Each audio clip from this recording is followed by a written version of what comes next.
ॐ श्रीगणेशाय नमः। अथ श्री शनैश्चरस्तोत्रम्। ॐ अस्य श्री शनैश्चरस्तोत्रस्य दशरथ ऋषिः शनैश्चरो देवता त्रिष्टुप्छन्दः शनैश्चरप्रीत्यर्थं जपे विनियोगः। दशरथ उवाच कोणोऽन्तको रौद्रयमोऽथ बभ्रुः कृष्णः शनिः पिङ्गलमन्दसौरिः नित्यं स्मृतो यो हरते च पीडां तस्मै नमः श्रीरविनन्दनाय। सुरासुरः किं पुरुषो रगेन्द्र गन्धर्वविद्याधरपन्नगाश्च पीड्यन्ति सर्वे विषमस्थितेन तस्मै नमः श्रीरविनन्दनाय। नरा नरेन्द्राः पशवो मृगेन्द्रा वन्याश्च ये कीटपतङ्गभृङ्गाः पीड्यन्ति सर्वे विषमस्थितेन तस्मै नमः श्रीरविनन्दनाय। देशाश्च दुर्गाणि वनानि यत्र सेनानिवेशः पुरपत्तनानि पीड्यन्ति सर्वे विषमस्थितेन तस्मै नमः श्रीरविनन्दनाय। तिलैर्यवैर्माशगुणान्नदानैर्लोहेन नीलाम्बरदानतो वा प्रीणाति मन्त्रैर्निजवासरे च तस्मै नमः श्रीरविनन्दनाय। प्रयागकूले यमुनातटे च सरस्वती पुण्यजले गुहायां यो योगिनां ध्यानगतोऽपि सूक्ष्मस्तस्मै नमः श्रीरविनन्दनाय। अन्यप्रदेशात् स्वगृहं प्रविष्टस्तदीयवारे स नरः सुखी स्यात् गृहात् गतो यो न पुनः प्रयाति तस्मै नमः श्रीरविनन्दनाय। स्रष्टा स्वयंभूर्भुवनत्रयस्य त्राता हरीशो हरते पिनाकी एकस्त्रिधारिज्ञजुःसाममूर्तिस्तस्मै नमः श्रीरविनन्दनाय। शन्यष्टकं यः प्रयतः प्रभाते नित्यं सुपुत्रेः पशुबान्धवैश्च पठेत् सौख्यं भुवि भोगयुक्तः प्राप्नोति निर्वाणपदं तदन्ते। पूर्णस्थः पिङ्गलो बभ्रुः कृष्णो रौद्रोऽन्तको यमः सौरिः शनैश्चरो मन्दः पिप्पलादेन संस्तुतः। एतानि दशनामानि प्रातरुत्थाय यः पठेत् शनैश्चरकृता पीडा न कदाचिद् भविष्यति। श्रीराहुस्तोत्रम्। नमस्ते दैत्यरूपाय देवारिं प्रणमाम्यहम्। नमस्ते सर्वभक्ष्याय घोररूपाय वै नमः। त्वं ब्रह्मा वरुणो देवस्त्वं विष्णुस्त्वं हरिः शिवः मर्त्यलोके भवान् प्रीतः संसारजनतारकः। कूटपर्वतदुर्गाणि नगराणि पुराणि च यस्य क्रोधवशाद् भस्मी भवन्ति क्षणमात्रकम्। धूम्रवर्णो भवान् राहु रक्ताक्षः पिङ्गलोपमः क्रूरग्रहस्तथा भीमो यमरूपो महाबलः। यस्य स्थाने पञ्चमेऽपि षष्ठे चैव तृतीयके दशमेकादशे चैव तस्य श्रेयः करोत्पलम्। अन्नं खड्गं च यद्दत्तं राहवे सुफलप्रदं पृथिव्यां ब्रह्मपीडां च गोपीडां तन्निवारयेत्। कृमिकीटपतङ्गेषु चरन्तं सचराचरम् गोदानं भूमिदानं च यन्नं वस्त्रं च दापयेत्। सौवर्णरौप्यदानं च कन्यादानं च तत्स्यणात्। एतद्दानं च सम्पूर्णं राहुमोक्षकरं नृणाम्। अस्य स्तोत्रस्य माहात्म्याद्राहुपीडा विनश्यति। रक्ताक्षो धूम्रवर्णाभो विजितारिर्महाबलः अबाहुश्चान्तरिक्षस्थः स राहुः प्रीयतां मम। श्रीकेतुस्तोत्रम्। ॐ अस्य श्रीकेतुस्तोत्रमहामन्त्रस्य वामदेव ऋषिः अनुष्टुप्छन्दः केतुर्देवता केतुप्रसादसिद्ध्यर्थे जपे विनियोगः। गौतम उवाच मुनीन्द्रसूत तत्त्वज्ञ सर्वशास्त्रविशारद सर्वरोगहरं ब्रूहि केतुः स्तोत्रमनुत्तमम्। सूत उवाच शृणु गौतम वक्ष्यामि स्तोत्रमेतदुनुत्तमम्। गुह्याद्गुह्यतमं केतुः ब्रह्मणा कीर्तितं पुरा। आद्यः करालवदनो द्वितीये रक्तलोचनः तृतीयः पिङ्गलाक्षश्च चतुर्थो ज्ञानदायकः पञ्चमः कपिलाक्षश्च षष्ठः कालाग्निसन्निभः सप्तमो हिमगर्भश्च धूम्रवर्णोऽष्टमस्तथा नवमः कृत्तकण्ठश्च दशमः नरपीठगः एकादशस्तु श्रीकण्ठः द्वादशस्तु गदायुधः द्वादशैते महाक्रूराः सर्वोपद्रवकारकाः पर्वकाले पीडयन्ति दिवाकरनिशाकरौ नाम द्वादशकं स्तोत्रं केतोरेतनमहात्मनः पठन्ति येन्वहं भक्त्या तेभ्यः केतुः प्रसीदति उलुक्तधान्ये विलिखेत् षट्कोणं मण्डलं शुभं पद्ममष्टदलं तत्र विलिखेच्च विधानतः नीलं घटं च संस्थाप्य दिवाकरनिशाकरौ केतुं च तत्र निक्षिप्य पूजयित्वा विधानतः स्तोत्रमेतत् पठित्वा च ध्यायन् केतुं वरप्रदम् ब्राह्मणं स्तोत्रियं शान्तं पूजयित्वा कुटुम्बिनं केतोः करालवक्त्रस्य प्रतिमां वस्त्रसंयुतां कुम्भादिभिश्च संयुक्तां चित्रातारे प्रदापयेत् दानेनानेन सुप्रीतः केतुः स्यात् तस्य सौख्यदः वत्सरं प्रयता भूत्वा पूजयित्वा विधानतः मूलमष्टोत्तरशतं ये जपन्ति नरोत्तमाः तेषां केतुप्रसादेन न कदाचिद् भयं भवेत्। ॐ अस्य श्रीशनैश्चरस्तोत्रस्य दशरथऋषिः शनैश्चरो देवता त्रिष्टुप्छन्दः शनैश्चरप्रीत्यर्थं जपे विनियोगः। दशरथ उवाच कोणोऽन्तको रौद्रयमोऽथ बभ्रुः कृष्णः शनिः पिङ्गलमन्दसौरिः नित्यं स्मृतो यो हरते च पीडां तस्मै नमः श्रीरविनन्दनाय। सुरासुरः किं पुरुषोरगेन्द्र गन्धर्वविद्याधरपन्नगाश्च पीड्यन्ति सर्वे विषमस्थितेन तस्मै नमः श्रीरविनन्दनाय। नरा नरेन्द्राः पशवो मृगेन्द्रा वन्याश्च ये कीटपतङ्गभृङ्गाः पीड्यन्ति सर्वे विषमस्थितेन तस्मै नमः श्रीरविनन्दनाय। देशाश्च दुर्गाणि वनानि यत्र सेनानिवेशः पुरपत्तनानि पीड्यन्ति सर्वे विषमस्थितेन तस्मै नमः श्रीरविनन्दनाय।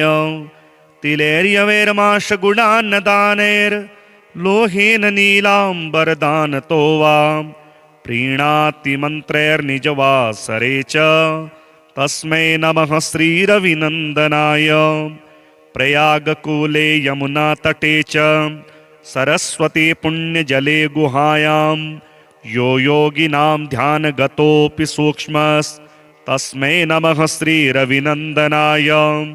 अन्यप्रदेशात् स्वगृहं प्रविष्टस्तदीयवारे स नरः सुखी स्यात् गृहात् गतो यो न पुनः प्रयाति तस्मै नमः श्रीरविनन्दनाय। स्रष्टा स्वयंभूर्भुवनत्रयस्य त्राता हरीशो हरते पिनाकी एकस्त्रिधारिज्ञजुःसाममूर्तिस्तस्मै नमः श्रीरविनन्दनाय। शन्यष्टकं यः प्रयतः प्रभाते नित्यं सुपुत्रेः पशुबान्धवैश्च पठेत् सौख्यं भुवि भोगयुक्तः प्राप्नोति निर्वाणपदं तदन्ते। गुणस्थः पिङ्गलो बभ्रुः कृष्णो रौद्रोऽन्तको यमः सौरिः शनैश्चरो मन्दः पिप्पलादेन संस्तुतः। एतानि दशनामानि प्रातरुत्थाय यः पठेत् शनैश्चरकृता पीडा न कदाचिद् भविष्यति। श्रीराहुस्तोत्रम्। नमस्ते दैत्यरूपाय देवारिं प्रणमाम्यहम्। नमस्ते सर्वभक्ष्याय घोररूपाय वै नमः। त्वं ब्रह्मा वरुणो देवस्त्वं विष्णुस्त्वं हरिः शिवः। मर्त्यलोके भवान् प्रीतः संसारजनतारकः। कूटपर्वतदुर्गाणि नगराणि पुराणि च यस्य क्रोधवशाद् भस्मी भवन्ति क्षणमात्रकम्। धूम्रवर्णो भवान् राहु रक्ताक्षः पिङ्गलोपमः। क्रूरग्रहस्तथा भीमो यमरूपो महाबलः। यस्य स्थाने पञ्चमेऽपि षष्ठे चैव तृतीयके दशमेकादशे चैव तस्य श्रेयः करोत्पलम्। अन्नं खड्गं च यद्दत्तं राहवे सुफलप्रदम्। पृथिव्यां ब्रह्मपीडां च गोपीडां तन्निवारयेत्। कृमिकीटपतङ्गेषु चरन्तं सचराचरम्। गोदानं भूमिदानं च यन्नं वस्त्रं च दापयेत्। सौवर्णरौप्यदानं च कन्यादानं च तत्स्यणात्। एतद्दानं च सम्पूर्णं राहुमोक्षकरं नृणाम्। अस्य स्तोत्रस्य माहात्म्याद्राहुपीडा विनश्यति। रक्ताक्षो धूम्रवर्णाभो विजितारिर्महाबलः। अबाहुश्चान्तरिक्षस्थः स राहुः प्रीयतां मम। श्रीकेतुस्तोत्रम्। ॐ अस्य श्रीकेतुस्तोत्रमहामन्त्रस्य वामदेवऋषिः अनुष्टुप्छन्दः केतुर्देवता केतुप्रसादसिद्ध्यर्थे जपे विनियोगः। गौतम उवाच मुनीन्द्रसूत तत्त्वज्ञ सर्वशास्त्रविशारद सर्वरोगहरं ब्रूहि केतुः स्तोत्रमनुत्तमम्। सूत उवाच शृणु गौतम वक्ष्यामि स्तोत्रमेतदुनुत्तमम्। गुह्याद्गुह्यतमं केतुः ब्रह्मणा कीर्तितं पुरा। आद्यः करालवदनो द्वितीये रक्तलोचनः तृतीयः पिङ्गलाक्षश्च चतुर्थो ज्ञानदायकः पञ्चमः कपिलाक्षश्च षष्ठः कालाग्निसन्निभः सप्तमो हिमगर्भश्च धूम्रवर्णोष्टमस्तथा नवमः कृत्तकण्ठश्च दशमः नरपीठगः एकादशस्तुकश्रीकण्ठः द्वादशस्तु गदायुधः द्वादशैते महाक्रूराः सर्वोपद्रवकारकाः पर्वकाले पीडयन्ति दिवाकरनिशाकरौ नाम द्वादशकं स्तोत्रं केतोरेतनमहात्मनः पठन्ति येन्वहं भक्त्या तेभ्यः केतुः प्रसीदति उलुक्तधान्ये विलिखेत् षट्कोणं मण्डलं शुभं पद्ममष्टदलं तत्र विलिखेच्च विधानतः नीलं घटं च संस्थाप्य दिवाकरनिशाकरौ केतुं च तत्र निक्षिप्य पूजयित्वा विधानतः स्तोत्रमेतत् पठित्वा च ध्यायन् केतुं वरप्रदं ब्राह्मणं स्तोत्रियं शान्तं पूजयित्वा कुटुम्बिनं केतोः करालवक्त्रस्य प्रतिमां वस्त्रसंयुतां कुम्भादिभिश्च संयुक्तां चित्रातारे प्रदापयेत् दानेनानेन सुप्रीतः केतुः स्यात्तस्य सौख्यदः वत्सरं प्रयता भूत्वा पूजयित्वा विधानतः मूलमष्टोत्तरशतं ये जपन्ति नरोत्तमाः तेषां केतुप्रसादेन न कदाचिद् भयं भवेत्। ॐ अस्य श्रीशनैश्चरस्तोत्रस्य दशरथऋषिः शनैश्चरो देवता त्रिष्टुप्छन्दः शनैश्चरप्रीत्यर्थं जपे विनियोगः। दशरथ उवाच कोणोऽन्तको रौद्रयमोऽथ बभ्रुः कृष्णः शनिः पिङ्गलमन्दसौरिः नित्यं स्मृतो यो हरते च पीडां तस्मै नमः श्रीरविनन्दनाय। सुरासुरः किं पुरुषोरगेन्द्रा गन्धर्वविद्याधरपन्नगाश्च पीड्यन्ति सर्वे विषमस्थितेन तस्मै नमः श्रीरविनन्दनाय। नरा नरेन्द्राः पशवो मृगेन्द्रा वन्याश्च ये कीटपतङ्गभृङ्गाः पीड्यन्ति सर्वे विषमस्थितेन तस्मै नमः श्रीरविनन्दनाय। देशाश्च दुर्गाणि वनानि यत्र सेनानिवेशः पुरपत्तनानि पीड्यन्ति सर्वे विषमस्थितेन तस्मै नमः श्रीरविनन्दनाय। तिलैर्यवैर्माशगुणान्नदानैर्लोहेन नीलाम्बरदानतो वा प्रीणाति मन्त्रैर्निजवासरे च तस्मै नमः श्रीरविनन्दनाय। प्रयागकूले यमुनातटे च सरस्वती पुण्यजले गुहायां यो योगिनां ध्यानगतोऽपि सूक्ष्मस्तस्मै नमः श्रीरविनन्दनाय। अन्यप्रदेशात् स्वगृहं प्रविष्टस्तदीयवारे स नरः सुखी स्यात् गृहाद् गतो यो न पुनः प्रयाति तस्मै नमः श्रीरविनन्दनाय। स्रष्टा स्वयंभूर्भुवनत्रयस्य त्राता हरीशो हरते पिनाकी एकस्त्रिधारिज्ञजुःसाममूर्तिस्तस्मै नमः श्रीरविनन्दनाय। षण्यष्टकं यः प्रयतः प्रभाते नित्यं सुपुत्रेः पशुबान्धवैश्च पठेत् सौख्यं भुवि भोगयुक्तः प्राप्नोति निर्वाणपदं तदन्ते। पूर्णस्थः पिङ्गलो बभ्रुः कृष्णो रौद्रोऽन्तको यमः सौरिः शनैश्चरो मन्दः पिप्पलादेन संस्तुतः।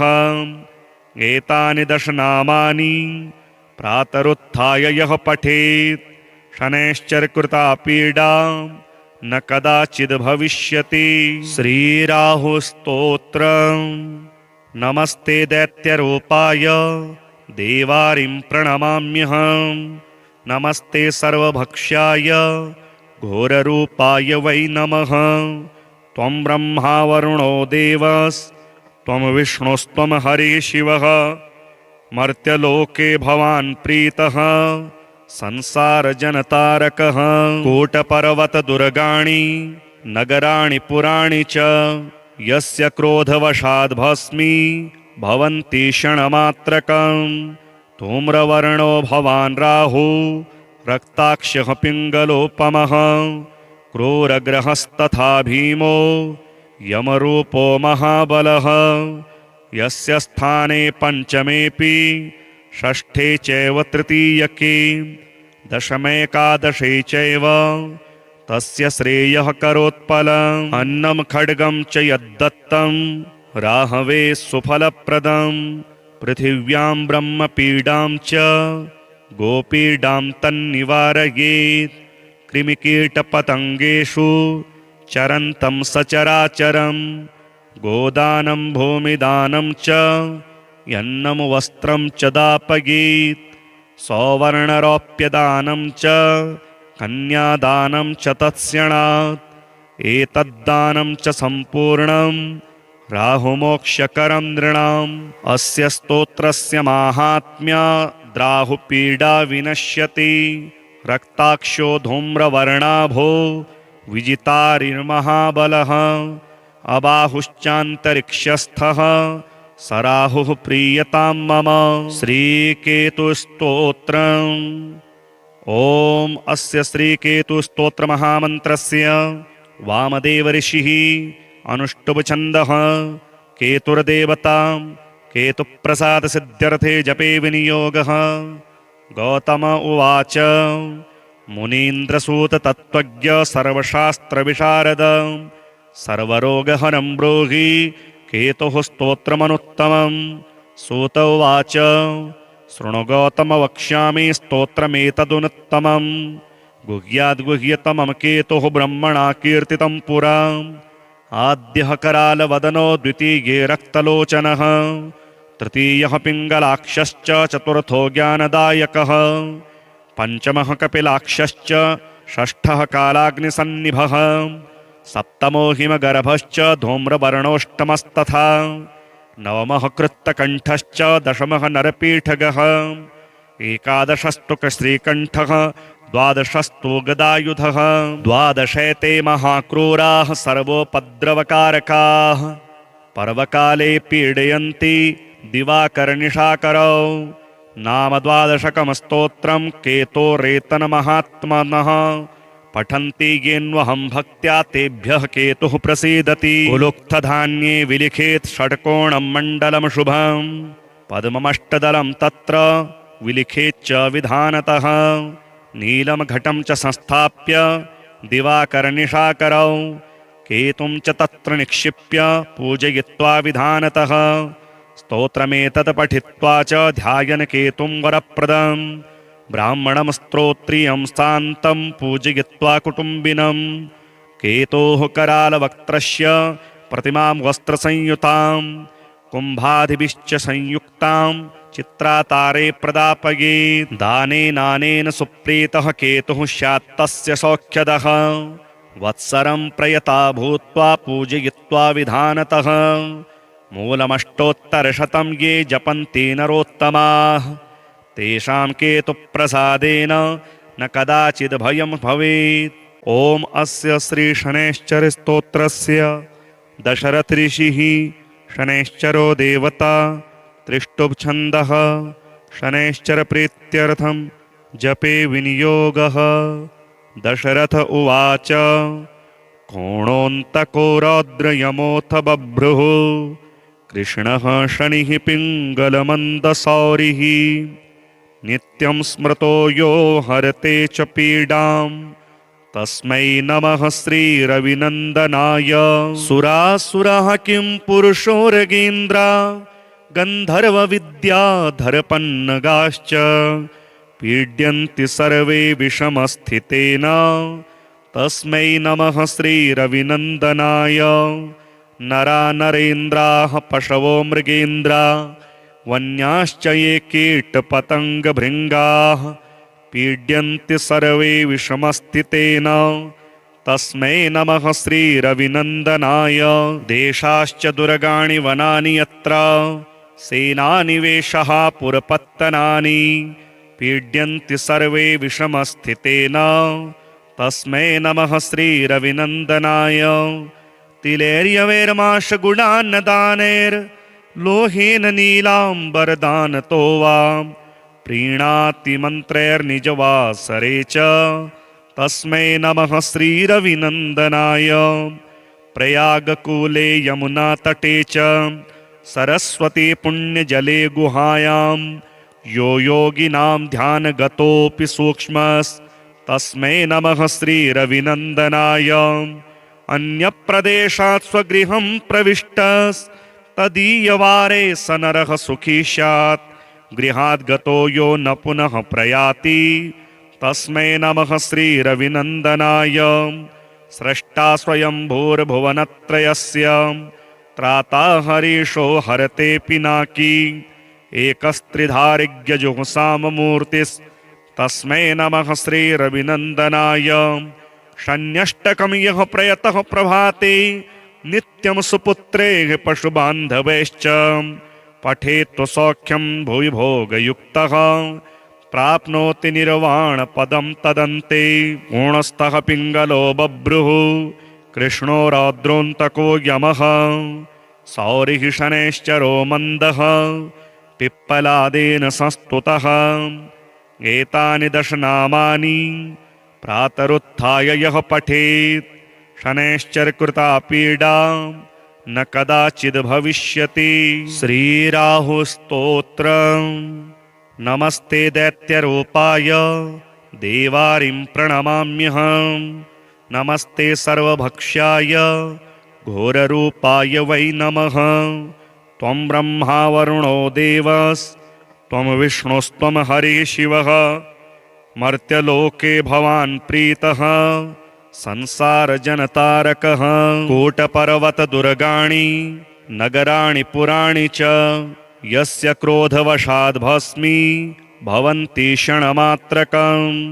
धूम्रवर्णो भवान् राहु रक्ताक्षः पिङ्गलोपमः क्रूरग्रहस्तथा भीमो यमरूपो महाबलः यस्य स्थाने पञ्चमेऽपि षष्ठे चैव तृतीयके दशमेकादशे चैव तस्य श्रेयः करोत्पलम् अन्नं खड्गं च यद्दत्तं राहवे सुफलप्रदं पृथिव्यां ब्रह्मपीडां च गोपीडां तन्निवारयेत् कृमिकीटपतङ्गेषु चरन्तं सचराचरं गोदानं भूमिदानं च यन्नं वस्त्रं च दापयेत् सौवर्णरौप्यदानं च कन्यादानं च तत्स्यणात् एतद्दानं च सम्पूर्णं राहुमोक्षकरं नृणाम् अस्य स्तोत्रस्य माहात्म्याद्राहुपीडा विनश्यति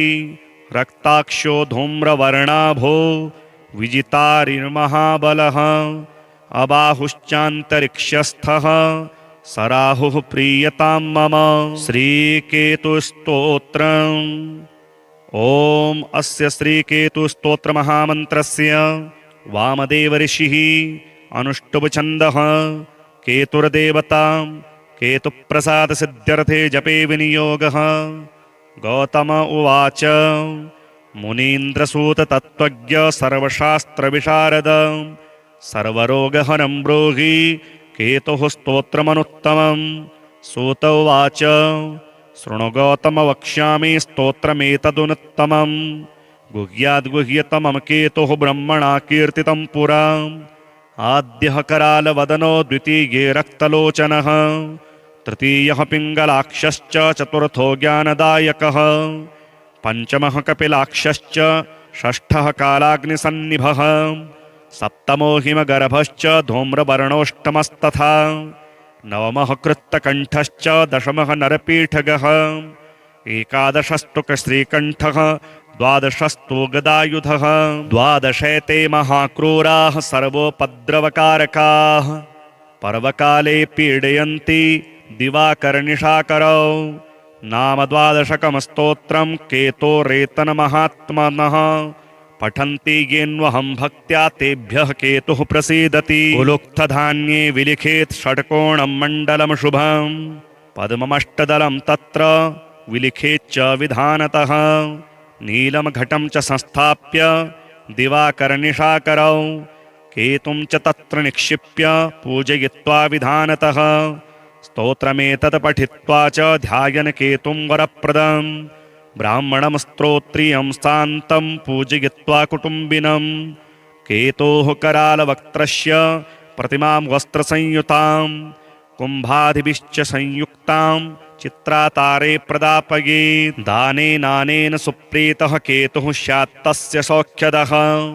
वत्सरं प्रयता भूत्वा पूजयित्वा विधानतः मूलमष्टोत्तरशतं ये जपन्ति नरोत्तमाः तेषां केतुप्रसादेन न कदाचिद् भयं भवेत् ॐ अस्य श्रीशनैश्चरस्तोत्रस्य दशरथऋषिः शनैश्चरो देवता त्रिष्टुप्छन्दः शनैश्चरप्रीत्यर्थं जपे विनियोगः दशरथ उवाच कोणोऽन्तको रौद्रयमोऽथ बभ्रुः कृष्णः शनिः पिङ्गलमन्दसौरिः नित्यं स्मृतो यो हरते च पीडां तस्मै नमः श्रीरविनन्दनाय सुरासुरः किं पुरुषोरगेन्द्रा गन्धर्वविद्याधरपन्नगाश्च पीड्यन्ति सर्वे विषमस्थितेन तस्मै नमः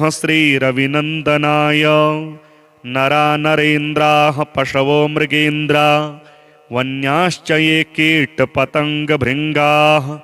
पीड्यन्ति सर्वे विषमस्थितेन तस्मै नमः श्रीरविनन्दनाय देशाश्च दुर्गाणि वनानि यत्र सेनानिवेशः पुरपत्तनानि पीड्यन्ति सर्वे विषमस्थितेन तस्मै नमः श्रीरविनन्दनाय तिलेर्यवैर्माशगुणान्नदानैर्लोहेन नीलाम्बरदानतो वा प्रीणाति मन्त्रैर्निजवासरे च तस्मै नमः श्रीरविनन्दनाय प्रयागकूले यमुनातटे च सरस्वती पुण्यजले गुहायां यो योगिनां ध्यानगतोऽपि सूक्ष्मस्तस्मै नमः श्रीरविनन्दनाय। अन्यप्रदेशात् स्वगृहं प्रविष्टस्तदीयवारे स नरः सुखी स्यात्। गृहाद् गतो यो न पुनः प्रयाति तस्मै नमः श्रीरविनन्दनाय। स्रष्टा स्वयंभूर्भुवनत्रयस्य त्राता हरीशो हरते पिनाकी एकस्त्रिधारिज्ञजुःसाममूर्तिस्तस्मै नमः श्रीरविनन्दनाय।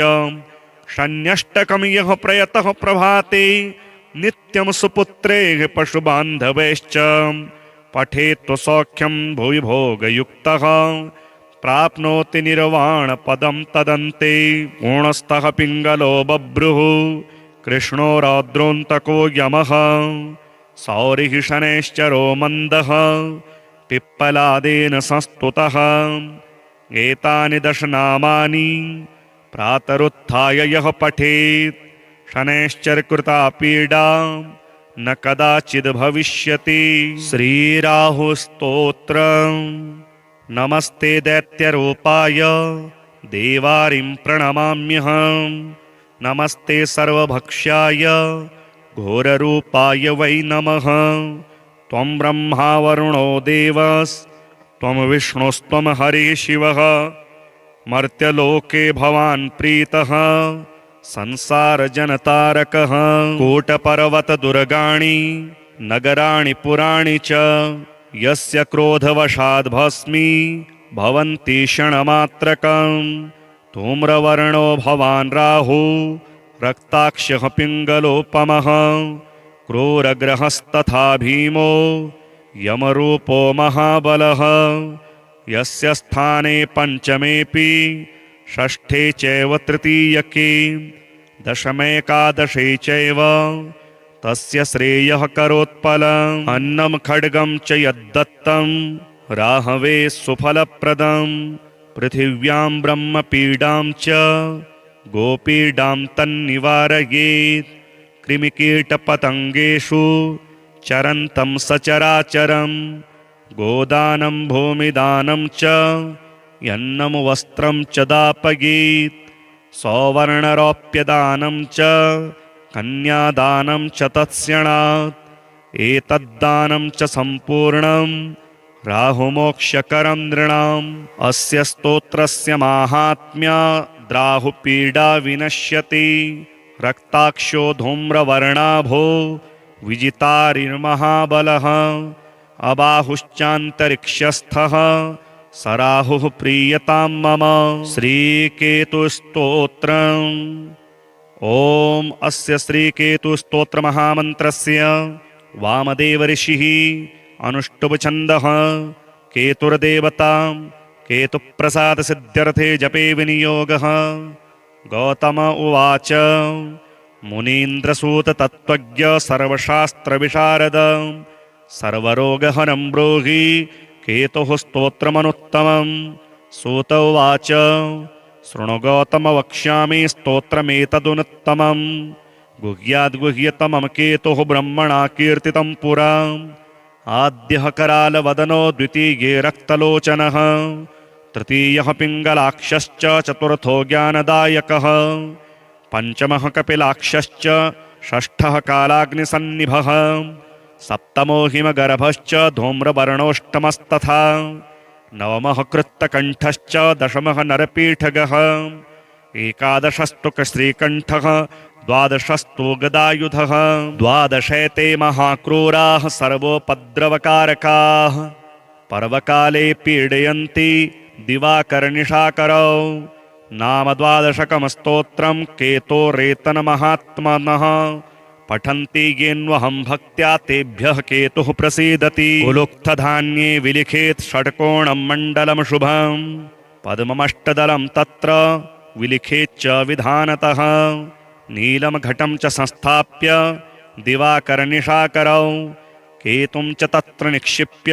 पूजयित्वा विधानतः स्तोत्रमेतत् पठित्वा च ध्यायन् केतुं वरप्रदम् ब्राह्मणं स्तोत्रियं शान्तं पूजयित्वा कुटुम्बिनं केतोः करालवक्त्रस्य प्रतिमां वस्त्रसंयुतां कुम्भादिभिश्च संयुक्तां चित्रातारे प्रदापये दानेनानेन सुप्रीतः केतुः स्यात्तस्य सौख्यदः वत्सरं प्रयता भूत्वा पूजयित्वा विधानतः मूलमष्टोत्तरशतं ये जपन्ति नरोत्तमाः तेषां केतुप्रसादेन न कदाचिद् भयं भवेत्। ॐ अस्य श्रीशनैश्चरस्तोत्रस्य दशरथऋषिः शनैश्चरो देवता त्रिष्टुप्छन्दः शनैश्चरप्रीत्यर्थं जपे विनियोगः। दशरथ उवाच कोणोऽन्तको रौद्रयमोऽथ बभ्रुः कृष्णः शनिः पिङ्गलमन्दसौरिः नित्यं स्मृतो यो हरते च पीडां तस्मै नमः श्रीरविनन्दनाय। सुरासुरः किं पुरुषोरगेन्द्र गन्धर्वविद्याधरपन्नगाश्च पीड्यन्ति सर्वे विषमस्थितेन तस्मै नमः श्रीरविनन्दनाय। नरा नरेन्द्राः पशवो मृगेन्द्रा वन्याश्च ये कीटपतङ्गभृङ्गाः पीड्यन्ति सर्वे विषमस्थितेन तस्मै नमः श्रीरविनन्दनाय।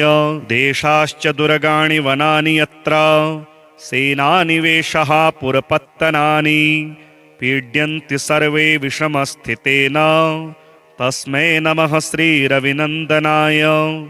तिलैर्यवैर्माशगुणान्नदानैर्लोहेन नीलाम्बरदानतो वा प्रीणाति मन्त्रैर्निजवासरे च तस्मै नमः श्रीरविनन्दनाय। प्रयागकूले यमुनातटे च सरस्वती पुण्यजले गुहायां यो योगिनां ध्यानगतोऽपि सूक्ष्मस्तस्मै नमः श्रीरविनन्दनाय।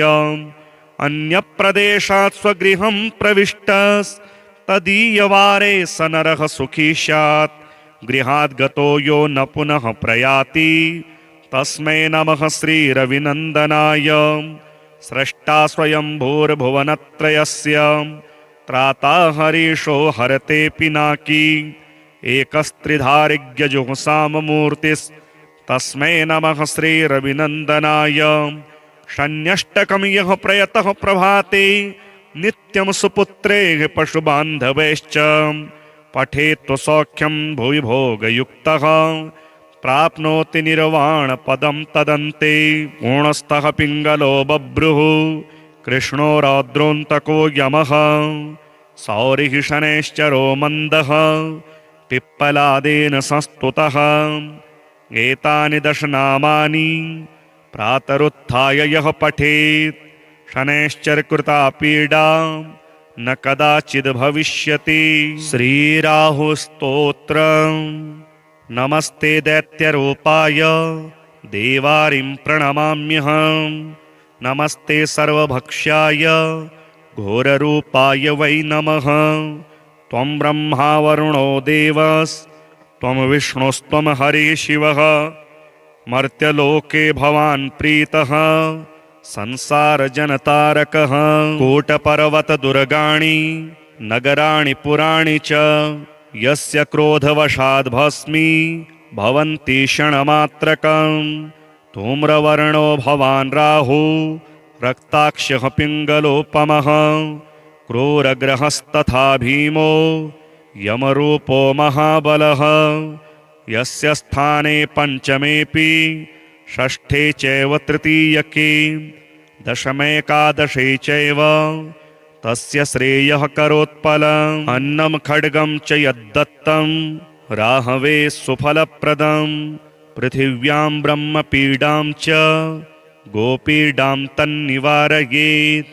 कृमिकीटपतङ्गेषु चरन्तं सचराचरं गोदानं भूमिदानं च यन्नं वस्त्रं च दापयेत्। सौवर्णरौप्यदानं च कन्यादानं च तत्स्यणात्। एतद्दानं च सम्पूर्णं राहुमोक्षकरं नृणाम् अस्य स्तोत्रस्य माहात्म्य द्राहुपीडा विनश्यति रक्ताक्षो धूम्रवर्णाभो विजितारिर्महाबलः अबाहुश्चान्तरिक्षस्थः स राहुः प्रीयतां मम श्रीकेतुस्तोत्रम् ॐ अस्य श्रीकेतुस्तोत्रमहामन्त्रस्य वामदेवऋषिः अनुष्टुप्छन्दः केतुर्देवता केतुप्रसादसिद्ध्यर्थे जपे विनियोगः गौतम उवाच मुनीन्द्रसूततत्त्वज्ञ सर्वशास्त्रविशारद सर्वरोगहरं ब्रूहि केतुः स्तोत्रमनुत्तमम् सूत उवाच शृणु गौतम वक्ष्यामि स्तोत्रमेतदुनुत्तमम् गुह्याद्गुह्यतमं केतुः ब्रह्मणा कीर्तितं पुरा आद्यः करालवदनो द्वितीये रक्तलोचनः तृतीयः पिङ्गलाक्षश्च चतुर्थो ज्ञानदायकः पञ्चमः कपिलाक्षश्च षष्ठः कालाग्निसन्निभः सप्तमो हिमगर्भश्च धूम्रवर्णोष्टमस्तथा नवमः कृत्तकण्ठश्च दशमः नरपीठगः एकादशस्तु श्रीकण्ठः द्वादशस्तु गदायुधः द्वादशैते महाक्रूराः सर्वोपद्रवकारकाः पर्वकाले पीडयन्ति दिवाकरनिशाकरौ नाम द्वादशकं स्तोत्रं केतोरेतनमहात्मनः पठन्ति येन्वहं भक्त्या तेभ्यः केतुः प्रसीदति उलुक्तधान्ये विलिखेत् षट्कोणं मण्डलं शुभं पद्ममष्टदलं तत्र विलिखेच्च विधानतः नीलं घटं च संस्थाप्य दिवाकरनिशाकरौ केतुं च तत्र निक्षिप्य पूजयित्वा विधानतः स्तोत्रमेतत् पठित्वा च ध्यायन् केतुं वरप्रदम् ब्राह्मणं स्तोत्रियं शान्तं पूजयित्वा कुटुम्बिनं केतोः करालवक्त्रस्य प्रतिमां वस्त्रसंयुतां कुम्भादिभिश्च संयुक्तां चित्रातारे प्रदापयेत् दानेनानेन सुप्रीतः केतुः स्यात् तस्य सौख्यदः वत्सरं प्रयता भूत्वा पूजयित्वा विधानतः मूलमष्टोत्तरशतं ये जपन्ति नरोत्तमाः तेषां केतुप्रसादेन न कदाचिद् भयं भवेत् ॐ अस्य श्रीशनैश्चरस्तोत्रस्य दशरथऋषिः शनैश्चरो देवता त्रिष्टुप्छन्दः शनैश्चरप्रीत्यर्थं जपे विनियोगः दशरथ उवाच कोणोऽन्तको रौद्रयमोऽथ बभ्रुः कृष्णः शनिः पिङ्गलमन्दसौरिः नित्यं स्मृतो यो हरते च पीडां तस्मै नमः श्रीरविनन्दनाय सुरासुरः किं पुरुषोरगेन्द्र गन्धर्वविद्याधरपन्नगाश्च पीड्यन्ति सर्वे विषमस्थितेन तस्मै नमः श्रीरविनन्दनाय नरा नरेन्द्राः पशवो मृगेन्द्रा वन्याश्च ये कीटपतङ्गभृङ्गाः पीड्यन्ति सर्वे विषमस्थितेन तस्मै नमः श्रीरविनन्दनाय देशाश्च दुर्गाणि वनानि यत्र सेनानिवेशः पुरपत्तनानि पीड्यन्ति सर्वे विषमस्थितेन तस्मै नमः श्रीरविनन्दनाय तिलेर्यवेर्माशगुणान्नदानैर्लोहेन नीलाम्बरदानतो वा प्रीणाति मन्त्रैर्निजवासरे च तस्मै नमः श्रीरविनन्दनाय प्रयागकूले यमुनातटे च सरस्वती पुण्यजले गुहायां यो योगिनां ध्यानगतोऽपि सूक्ष्मस्तस्मै नमः श्रीरविनन्दनाय अन्यप्रदेशात् स्वगृहं प्रविष्टस्तदीयवारे स नरः सुखी स्यात् गृहात् गतो यो न पुनः प्रयाति तस्मै नमः श्रीरविनन्दनाय स्रष्टा स्वयंभूर्भुवनत्रयस्य त्राता हरीशो हरते पिनाकी एकस्त्रिधारिज्ञजुःसाममूर्तिस्तस्मै नमः श्रीरविनन्दनाय शन्यष्टकं यः प्रयतः प्रभाते नित्यं सुपुत्रैः पशुबान्धवैश्च पठेत्व सौख्यं भुवि भोगयुक्तः प्राप्नोति निर्वाणपदं तदन्ते गुणस्थः पिङ्गलो बभ्रुः कृष्णो रौद्रोऽन्तको यमः सौरिः शनैश्चरो मन्दः पिप्पलादेन संस्तुतः एतानि दशनामानि प्रातरुत्थाय यः पठेत् शनैश्चरकृता पीडा न कदाचिद् भविष्यति। श्रीराहुस्तोत्रम्। नमस्ते दैत्यरूपाय देवारिं प्रणमाम्यहम्। नमस्ते सर्वभक्ष्याय घोररूपाय वै नमः। त्वं ब्रह्मा वरुणो देवस्त्वं विष्णुस्त्वं हरिः शिवः। मर्त्यलोके भवान् प्रीतः संसारजनतारकः। कूटपर्वतदुर्गाणि नगराणि पुराणि च यस्य क्रोधवशाद् भस्मी भवन्ति क्षणमात्रकम्।